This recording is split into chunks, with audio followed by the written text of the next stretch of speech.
If Dad stops working to save someone again, will you fire him again? Eli Price's small hand gripped his father's brown canvas sleeve, while his other held the microphone toward Julia Bennett.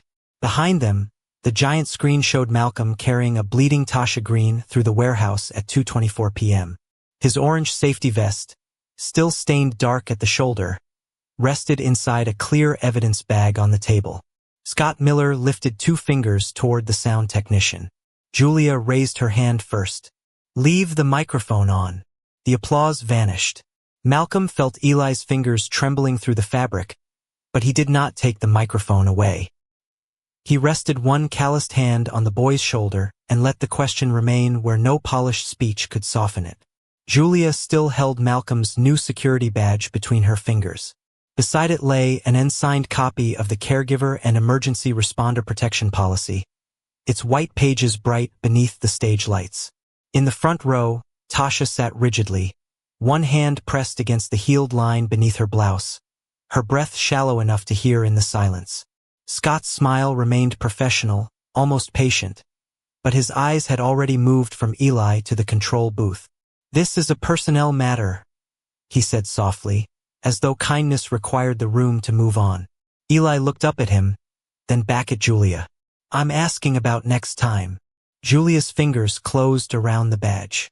Somewhere near the rear doors, a program slipped from someone's lap and struck the floor with a dry slap. 3 weeks earlier, there had been no stage, no microphone, and no one waiting to applaud Malcolm Price. There had only been the fluorescent hum of the Mill Haven Distribution Center, the bitter smell of machine oil, and the steady clatter of pallets moving beneath steel beams. Malcolm stood beside Lane 6 with a handheld scanner in one hand and his old phone in the other. A reminder glowed on the cracked screen. "Pick up Eli, 5:30. He dismissed it, slid the phone into his pocket, and watched a forklift roll past with a faint amber light blinking near its stability sensor. The light vanished, then returned. Most people would have missed it beneath the glare of the loading bay. Malcolm did not. He stepped into the marked lane, raised one palm, and brought the driver to a stop. "Hold here, Tasha." Tasha Green leaned out of the cab, pushing a loose strand of hair behind her ear. "It's been doing that since lunch." Scott said maintenance checked it. Malcolm crouched beside the wheel housing. Dust clung to his work pants. A thin clicking sound came from behind the sensor cover. 3 quick taps, a pause, then one more. It did not match the normal startup cycle. He attached a red warning tag to the steering column and wrote the time beneath his name. "Use Unit 12 until this one is cleared." "We're already behind," Tasha said. "Then we'll be behind safely." Across the floor, Scott approached with a tablet tucked beneath his arm and the measured expression of a manager who never needed to raise his voice. He glanced at the red tag, then at the production numbers climbing across the overhead display. "Malcolm, we have a maintenance window after close. The sensor is dropping in and out. And we have a contract window now." Scott smiled at Tasha. "Take your break. I'll make sure this gets handled." Malcolm did not argue in front of her. He photographed the tag with his old phone, filed the electronic warning, and moved a safety cone in front of the forklift himself. Scott watched him do it without losing the smile. Minutes later, when Malcolm returned from checking another lane, the cone had been moved aside. The forklift was back in service. And beneath Scott's productivity clipboard, folded neatly enough to hide the red lettering, was the warning tag Malcolm had signed 2 days before. Malcolm reached beneath Scott's productivity clipboard and pulled out the folded red warning tag. Why was this removed?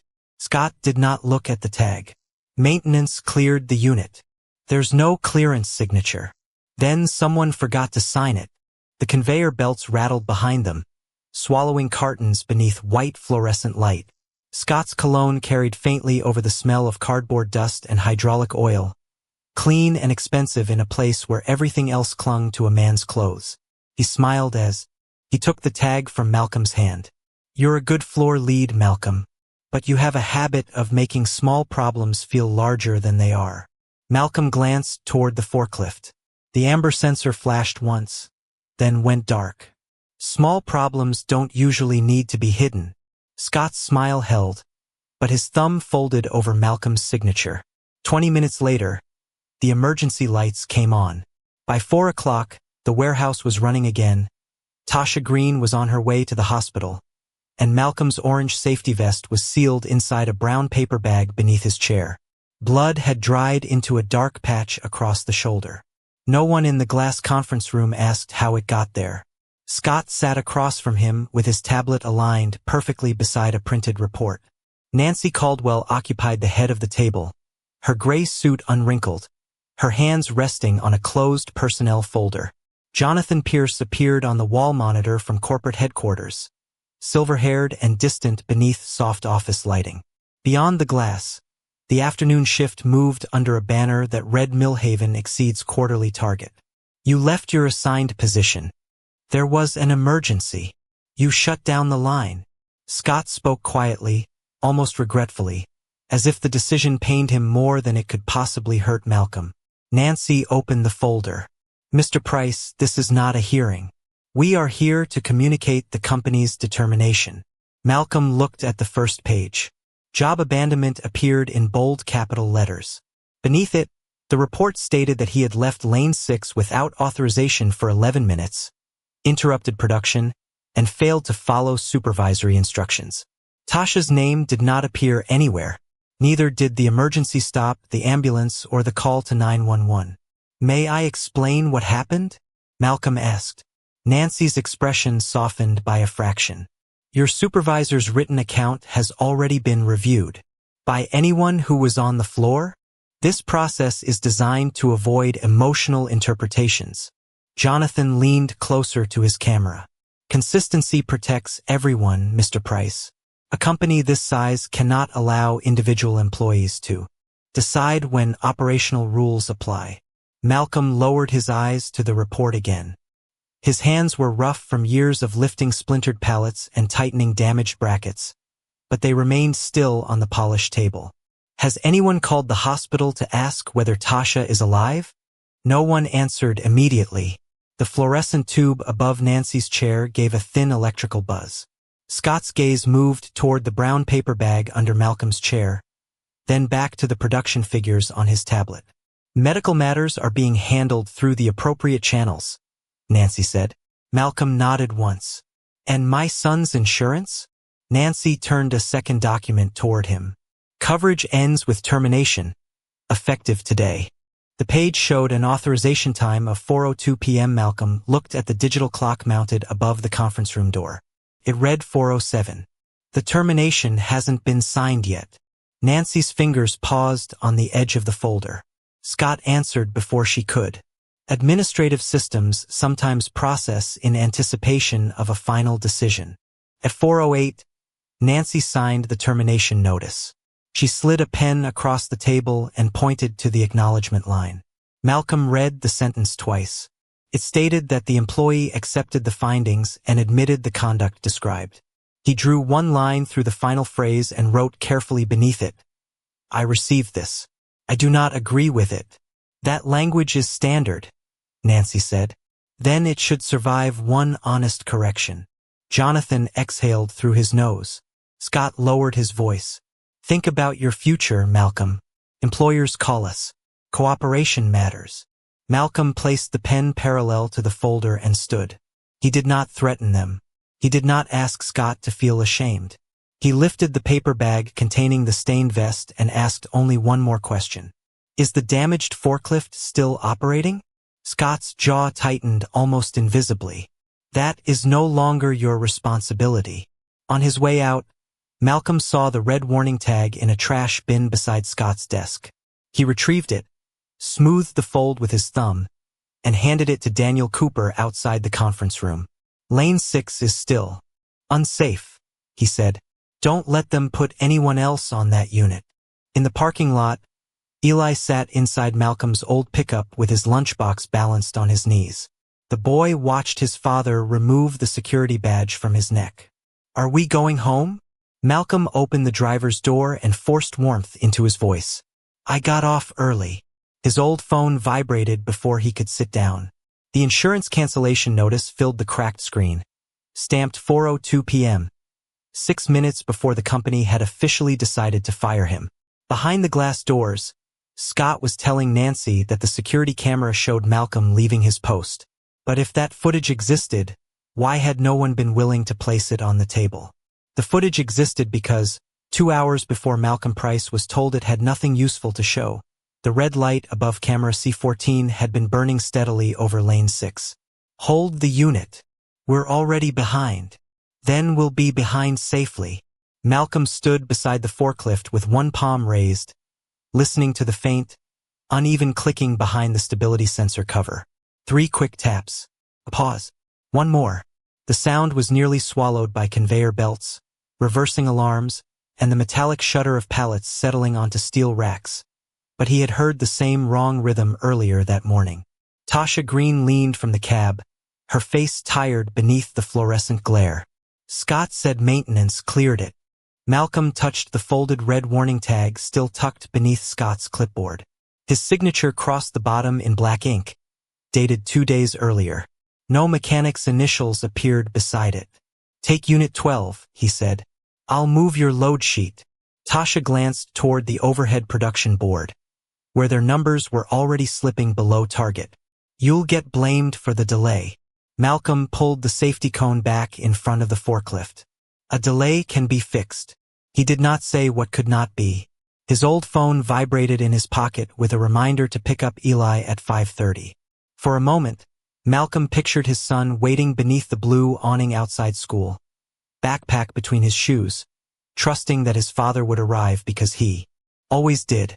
He dismissed the reminder, photographed the warning tag, and submitted another electronic maintenance notice. Across the floor, Scott watched with the calm impatience of a man who considered caution expensive. Malcolm, the sensor is still dropping. Maintenance has a window after close. Scott lowered his voice, making the rebuke sound almost protective. You've got a son to support. Don't build a reputation for stopping work every time a light flickers. Malcolm looked at the amber indicator.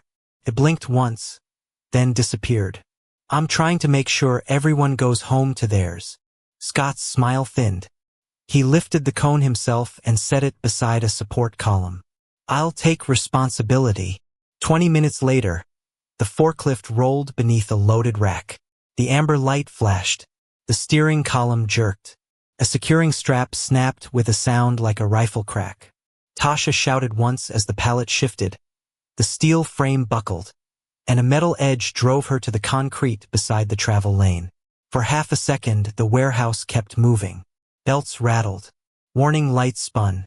Boxes traveled toward stations where no one yet understood what had happened.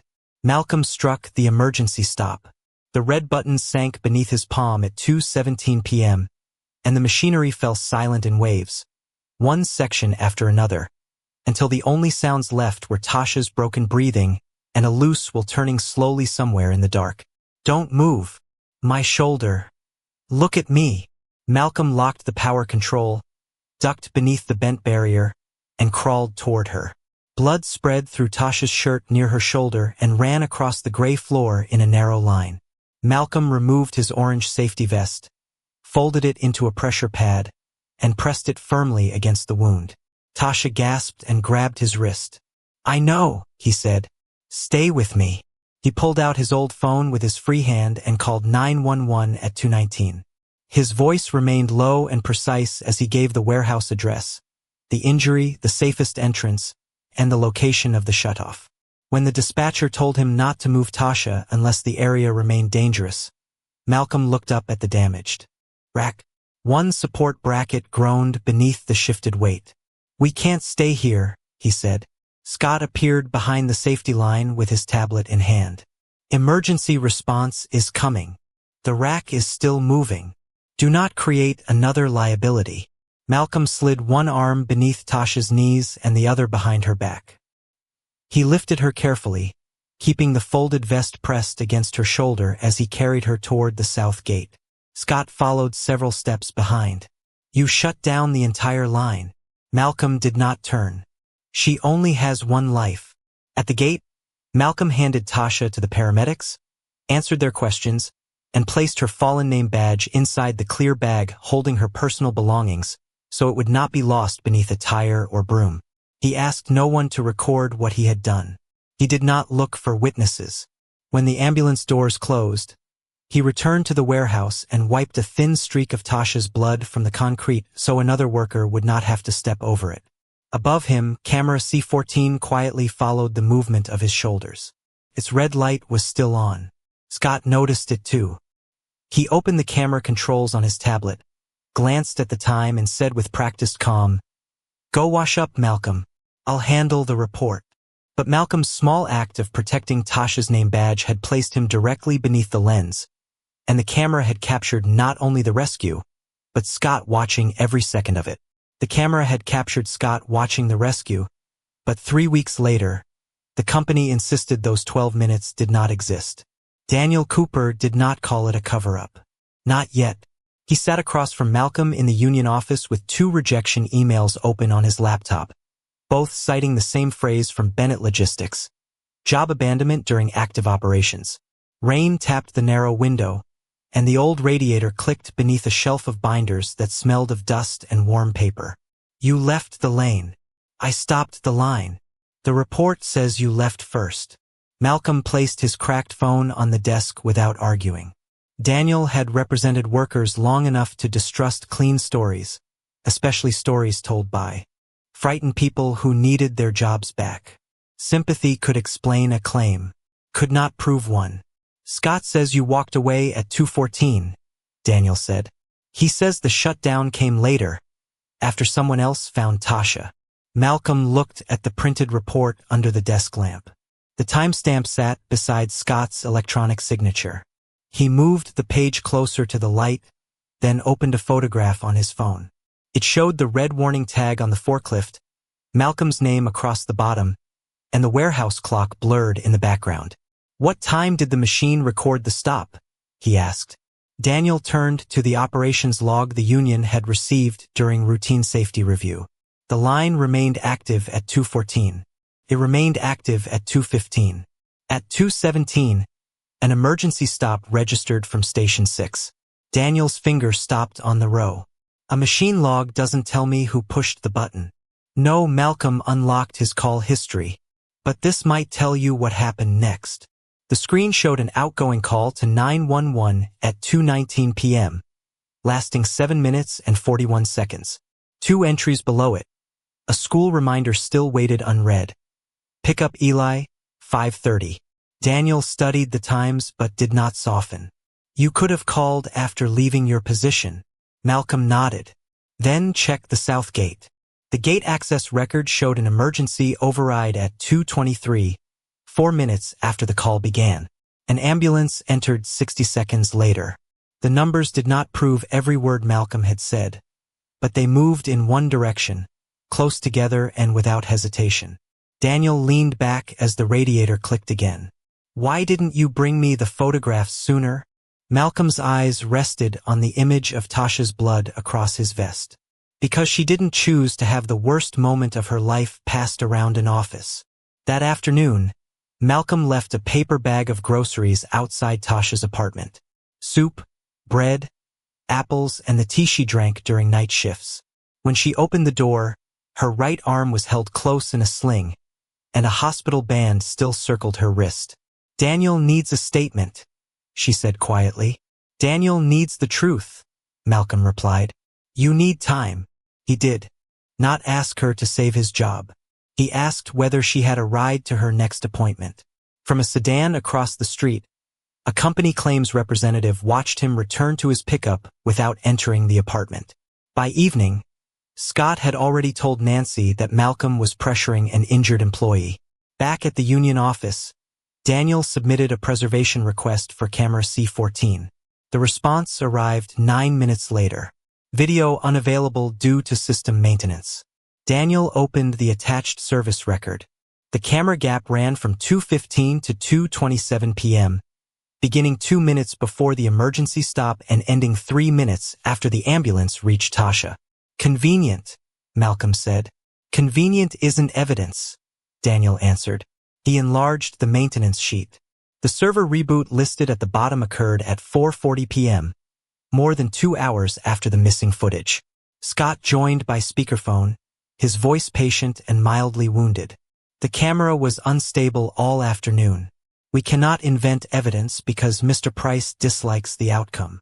Daniel glanced at Scott's original report. Then how did you determine Malcolm left the camera frame at 2:14? Silence held for half a breath too long. A supervisor estimated it from the available sequence, Scott said. Which supervisor? I would have to review the file. Paper shifted on Scott's end, followed by the soft click of a drawer closing. Daniel ended the call and reopened the video directory. The raw file was not listed, but the system showed that an official export had been created before the server reboot. Only the export was missing 12 minutes. There may be an off-site backup, Daniel said. Malcolm looked at the red warning tag lying beside his phone. Then ask them to preserve it. Daniel sent the request before either man could reconsider. The refusal arrived the following morning, stating that the matter was closed and no additional retrieval was warranted. At the bottom of the page was the authorization signature. Not Scott Miller's, but Nancy Caldwell's, the same woman who had canceled Eli's insurance 6 minutes before Malcolm was officially fired. Nancy Caldwell's signature on the denial sat beneath the same timestamp trail that had canceled Eli's insurance before Malcolm was officially fired. 2 days later, a corporate attorney named Charles Whitmore asked Malcolm to meet at a diner off Route 18, far enough from Millhaven that no warehouse employee was likely to recognize them. Rain streaked the windows.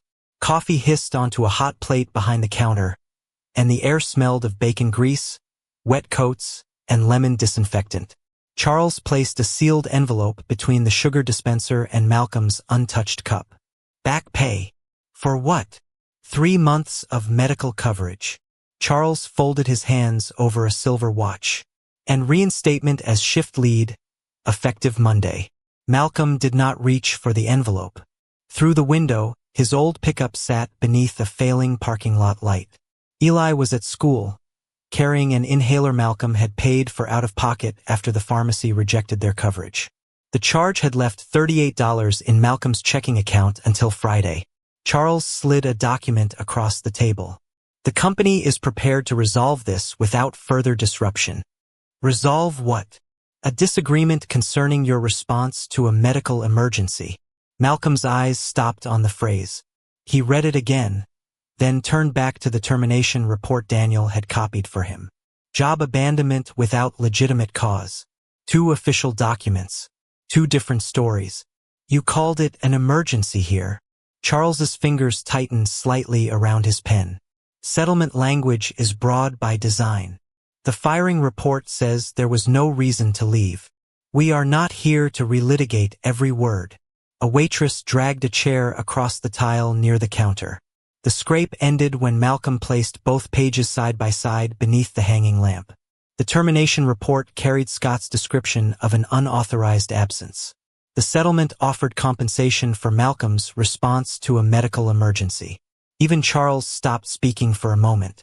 Malcolm looked at the final page. The agreement required him to withdraw his complaint, surrender all copies of internal records, and refrain from discussing Tasha's injury, the missing footage, or his termination. If I sign this, does Tasha's report change? Her claim is separate. Does the warning stay in my file? The language would be made neutral. Does the next person get protected for stopping a line? Charles lowered his voice. This gives your family certainty, Mr. Price. Malcolm thought of Eli pretending not to notice when groceries became simpler near the end of the week. He thought of the brown envelope from the clinic and the way his son had asked whether medicine could wait until payday. Then he thought of Tasha alone in her apartment, her arm held against her side, while a company representative described Malcolm's groceries as pressure. He folded the settlement once along its existing crease and pushed it back. Only if the next family stays quiet. Charles leaned away, disappointment replacing sympathy without disturbing his professional smile. You should understand that declining this offer may affect how the company evaluates your cooperation. Malcolm rose, left enough cash beneath the coffee cup to cover both drinks. and took only his copied documents. He did not take the envelope. That afternoon, Daniel called from the union office. Tasha had authorized the hospital to release a limited intake record. Malcolm arrived to find the page beneath the same brass lamp that had exposed the conflicting timestamps. At 2:38 p.m., the emergency department had recorded severe blood loss, a shoulder laceration, and one line that changed the room. Pressure dressing applied by coworker Malcolm Price before arrival. Daniel placed Tasha's hospital wristband beside the record. The printed admission number matched. So did the ambulance arrival time. This proves you were with her before the hospital, Daniel said. It proves she received help, Malcolm answered. Don't turn her injury into a weapon. Daniel looked at him for a long moment, then covered Tasha's address before making a copy. The record did not prove who removed the camera footage. It did not prove Scott ignored the warning tag or that Nancy knew the report was false. But it made one claim impossible to defend. Malcolm had not abandoned his job for no reason. He had been treating a bleeding employee. At Bennett Logistics headquarters, the settlement crossed an internal approval threshold and landed on CEO Julia Bennett's desk. She read the phrase medical emergency response, then opened Malcolm's termination file and found job abandonment printed in bold. Her hand slowed over the folder. Get me the original camera footage, she told her chief of staff, and preserve every version. Scott joined the call 10 minutes later, his tone calm. Camera C14 was offline for most of the afternoon. Julia looked at his report. Then how did you determine Mr. Price left the frame at 2:14? The line went quiet. That was an operational estimate, Scott said at last. Julia did not argue. She wrote down his exact words, requested the raw server logs, and opened the benefits record. The cancellation order had been entered at 4:02 p.m. The termination was signed at 4:08. For the first time, someone above Millhaven was no longer asking whether Malcolm had broken procedure. Julia Bennett was asking who had decided the outcome 6 minutes before the process was complete. The 6-minute gap between the insurance cancellation and Malcolm's signed termination was the first thing Julia Bennett could not explain. The hospital record was the second. It placed Malcolm beside Tasha before she reached the emergency room, his orange vest pressed against her wound, while Scott's report described him as absent without legitimate cause. Julia did not call Malcolm. She did not offer an apology. She ordered an independent safety audit and instructed the team to verify every fact without relying on Scott, Nancy, Tasha, or Malcolm alone. 3 mornings later, Malcolm returned to Millhaven through the visitor entrance.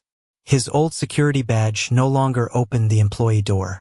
Daniel Cooper walked beside him, while 2 auditors followed with hard hats, sealed evidence cases, and a tablet connected to the off-site server. The warehouse smelled the same. Hydraulic fluid, cardboard dust, burnt coffee.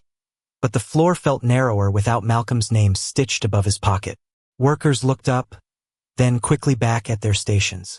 Scott waited near lane 6 with his jacket buttoned and his professional smile in place. We could have handled this internally, he said. That opportunity passed when the records stopped agreeing, the lead auditor replied. They began with the emergency stop log. At 2:17 p.m., Station 6 had shut down the line. At 2:19, Malcolm's phone connected to 911. At 2:23, the south gate opened under emergency override. At 2:24, an ambulance camera recorded Malcolm approaching with Tasha in his arms. For separate systems, maintained by 4 separate departments, formed a sequence too precise to dismiss as memory or gratitude.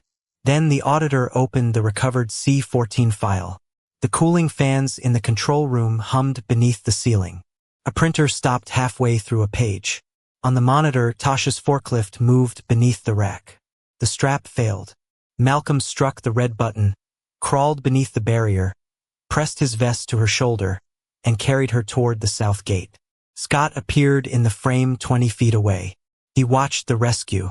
He looked directly up at C14. Then he opened the camera controls on his tablet. No one spoke when the video ended.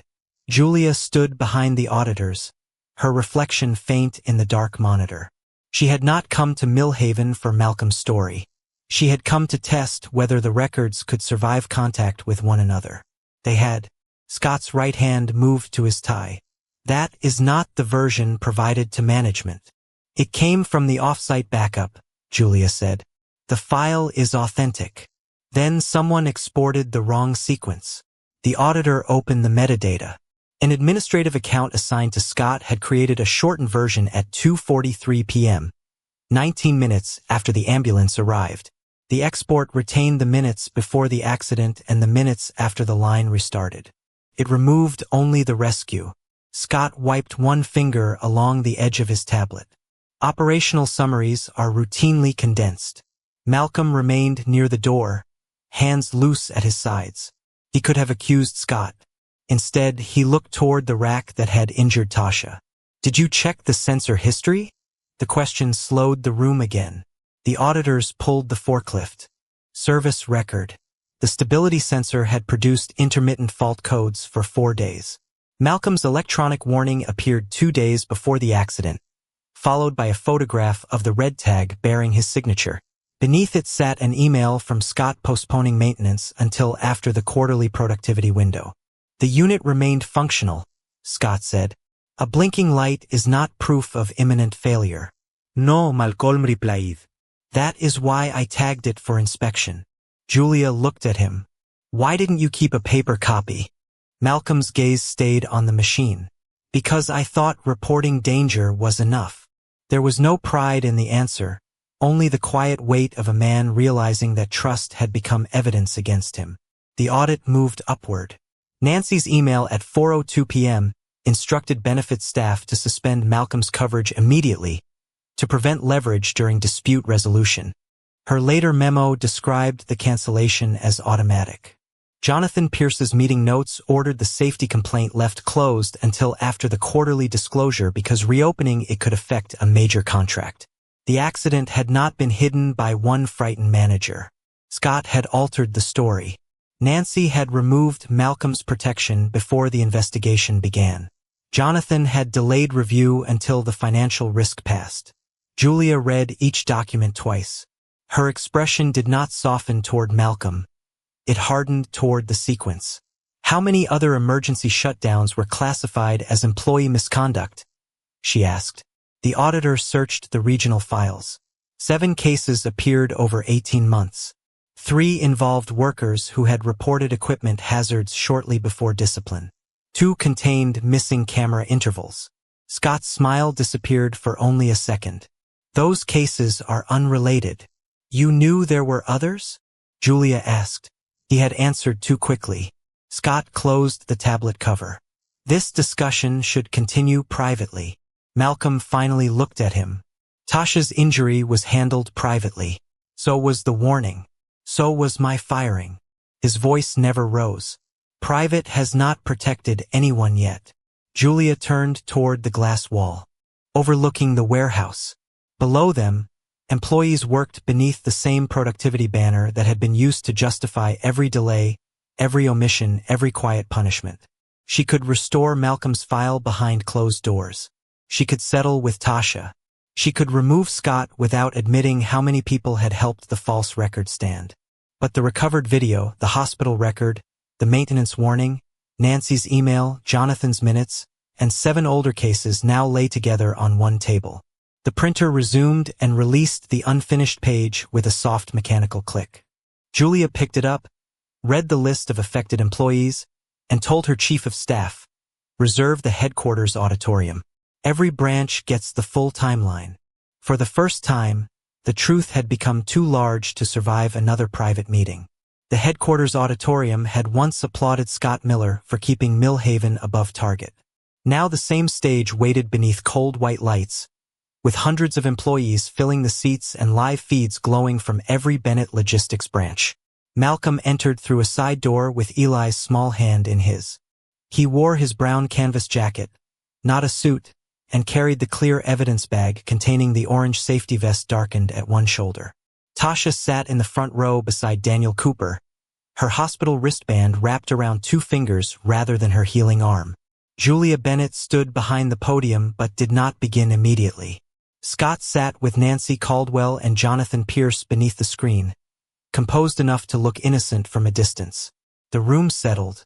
A chair stopped scraping. The ventilation system became the loudest sound in the building. "This meeting concerns the termination of Malcolm Price," Julia said, "and the records used to justify it." The first image appeared behind her. Scott's official report. Job abandonment stood in heavy black type. Julia read the company's version without changing a word. Malcolm had left Lane 6 at 2:14 p.m., interrupted operations, ignored supervisory instructions, and remained absent for 11 minutes without legitimate cause. Scott rose when she finished. "No one disputes that an injury occurred," he said, his voice steady and regretful. "But managers must make decisions using the information available at the time. Mr. Price acted outside established procedure, and the branch could not allow emotion to replace operational discipline." A murmur passed through several rows. Jonathan folded his hands as if the matter had finally been returned to reasonable people. Scott continued, "The later recovery of additional material does not change the responsibility of a floor leader to maintain control." For a moment, his explanation held. Malcolm had stopped an entire line. He had moved an injured employee before medical personnel arrived. He had not waited for authorization. Even some workers who wanted to believe him looked toward the floor. Julia did not correct Scott. She touched the remote. The emergency stop log appeared. 2:17, she said. Then the call record. 911 at 2:19. Then the Southgate override. 2:23. Each timestamp entered the room without emotion, one clean fact after another. Scott remained standing. "Those records establish a response," he said. "They do not establish that every decision within that response was appropriate." Julia looked toward Malcolm. "Mr. Price, do you wish to answer?" Malcolm walked to the evidence table and placed the sealed vest beneath the screen. The plastic crackled under his hands.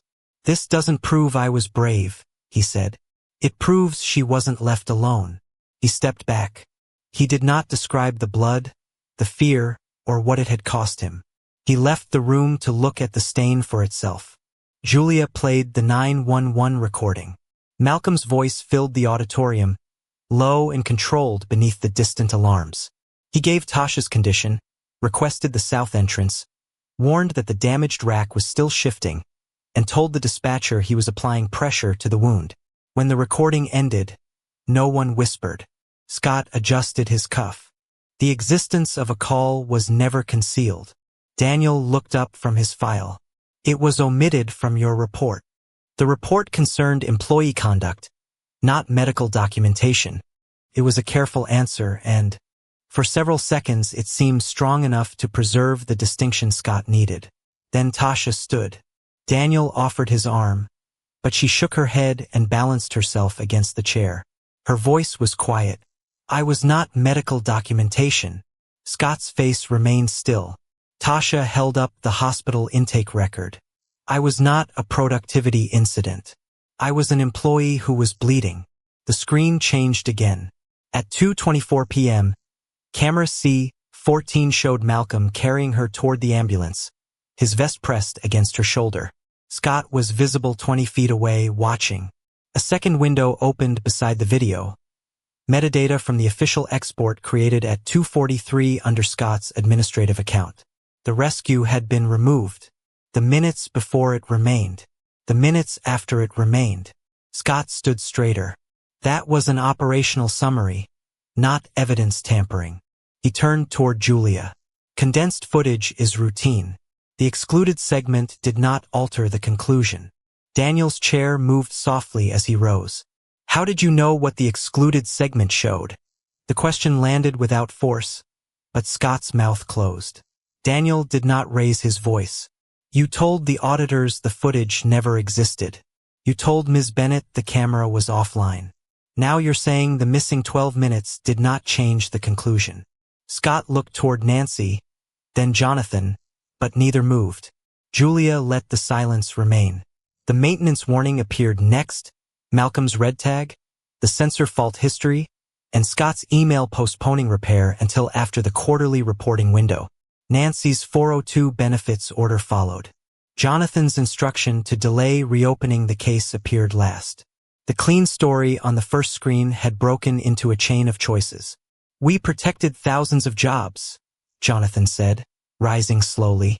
Publicly framing these decisions as misconduct could damage contracts, pensions, and families who had nothing to do with Millhaven. Julia faced him. "You called silence stability." She turned toward the screen, where Malcolm's warning tag rested beside Tasha's hospital record. "The record calls it concealment." She announced that Malcolm's job abandonment finding was void. Scott was suspended pending termination review. Nancy's authority over emergency benefit suspensions was removed, and Jonathan's conduct would go before the full board. No cheering came yet. The room understood that justice delivered through policy was slower and heavier than revenge. Julia then lifted a new security badge from the podium.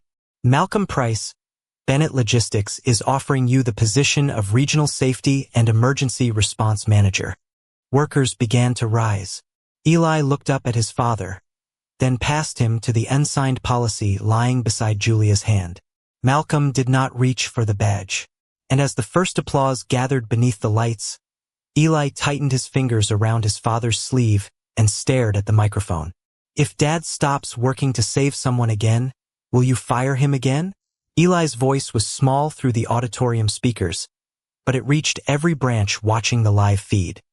His fingers remained wrapped around Malcolm's brown canvas sleeve as he held the microphone toward Julia Bennett. Behind them, camera C14 had frozen at 2:24 p.m. Malcolm carrying Tasha through the warehouse with the blood-soaked orange vest pressed against her shoulder. Julia still held the new security badge. Malcolm still had not reached for it. Scott lifted 2 fingers toward the control booth.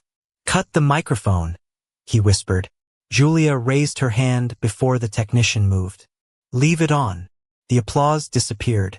A ventilation grate hummed above the stage. Somewhere in the second row, a pen slipped from a folder and clicked against the concrete floor. Tasha drew one careful breath. Nancy's hands tightened around the edge of her personnel file, while Jonathan looked toward the cameras carrying the moment beyond the auditorium. Julia lowered the badge. "No," she said, then stopped. The word sounded too easy beneath the frozen image of a company that had already promised safety in handbooks, posters, and orientation videos. Eli looked up at her. "How do you know?" No accusation sharpened his face. He was 9 years old, frightened by the room and still unwilling to let go of his father's sleeve. Julia turned toward the unsigned policy beside the podium. Its title read Caregiver and Emergency Responder Protection Policy. Beneath it, in smaller print, one clause limited protection to employees holding approved emergency response certification. Malcolm saw it at the same moment she did. He stepped closer, but his voice remained quiet. "I didn't have a certification that day." Julia's eyes stayed on the clause. "You had first aid training. So do some of them." Malcolm looked across the rows of warehouse workers, drivers, custodians, and office staff. "Most don't.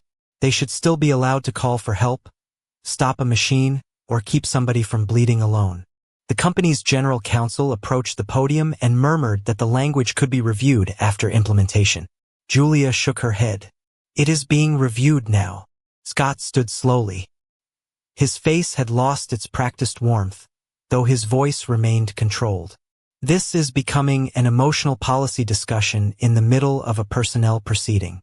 We should separate the two." Julia looked at the screen where his account had been separated from 12 minutes of truth. "That separation is how we arrived here."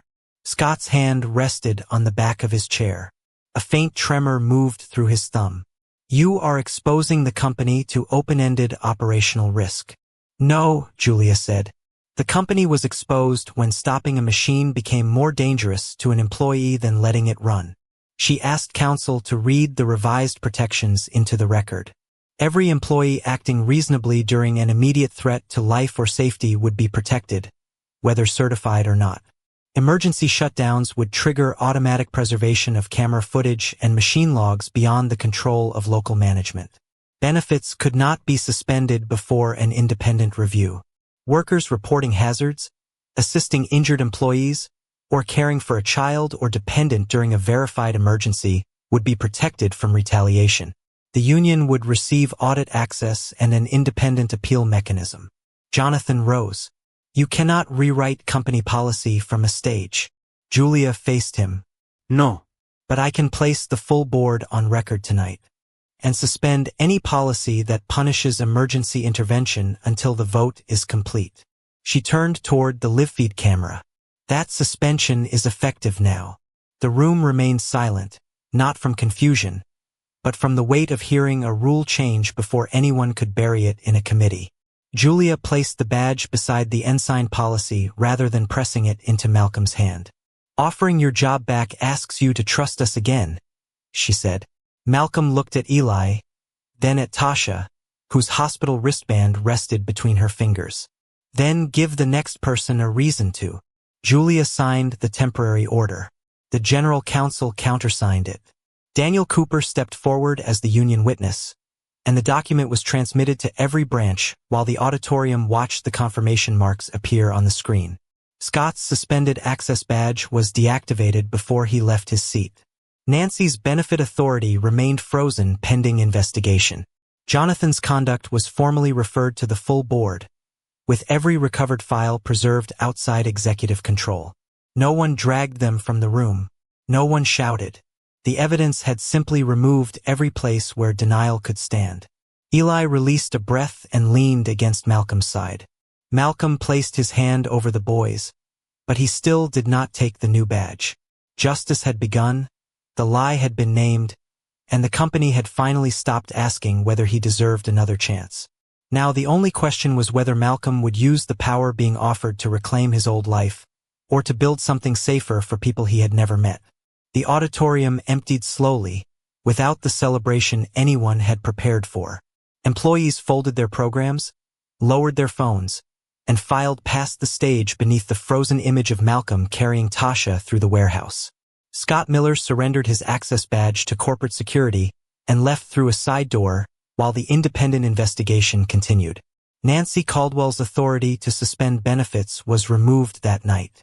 Jonathan Pierce's files were transferred to outside counsel before the board convened. No one shouted after them. The soft closing of evidence cases carried more weight than anger could have. Malcolm remained near the podium with Eli beside him. The new security badge still rested next to the signed emergency order. Julia Bennett approached without cameras or legal staff. You were offered a position, she said. You were not offered proof that the company deserved you.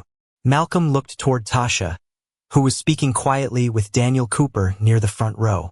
Then finish the proof. He did not ask for Scott's office. He did not ask to choose who would be fired. He requested an independent appeal process, union access to emergency records, restored benefits for workers disciplined before their investigations were complete, and a safe return plan designed with Tasha rather than for her. 3 weeks later, the full board approved the caregiver and emergency responder protection policy. Malcolm's employment record was corrected publicly. His lost wages and medical coverage were restored as obligations the company owed, not gifts it had chosen to give.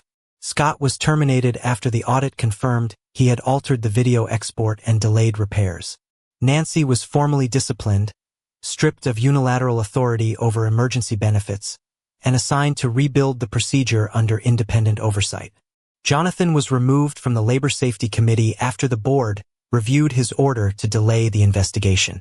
Malcolm accepted the Regional Safety and Emergency Response Manager badge only after the policy took effect. On his first morning back at Millhaven, he passed the glass conference room where his termination had been signed. The table was empty now. The banner celebrating quarterly production had been removed. In its place hung a plain white sign, "Human life takes priority." Tasha returned on a reduced schedule, her shoulders still stiff beneath her work shirt. She had been elected peer safety representative, giving her the authority to report hazards directly to the independent review team.